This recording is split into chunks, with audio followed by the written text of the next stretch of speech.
আপনার বাড়িতে কি ফ্যামিলি মেম্বার ছাড়া আর কেউ আছে? যদি মনে করেন আমি পেটের কথা বলছি তাহলে ভুল ভাবছেন।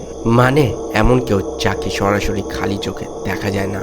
যদি ক্যামেরা রেকর্ড না হতো তাহলে হয়তো বিলিভ করা ইম্পসিবল ছিল। এক ফ্যামিলি কম প্রাইসে একটা ভালো অ্যাপার্টমেন্ট পেয়ে যাওয়ার পর সেখানে তারা থাকতে শুরু করে। কিছুদিন পর থেকে বাড়ির মেম্বারদের সাথে নানা রকম অদ্ভুত ঘটনা ঘটতে থাকে, যার কারণে তারা সিসিটিভি ক্যামেরা বসাতে বাধ্য হয়। তাতে দেখা গিয়েছে বাচ্চাটি যখন প্রথম দিকে খেলছিল, দূর থেকে অন্য একটি নিজে থেকে নড়ে বাচ্চাটা।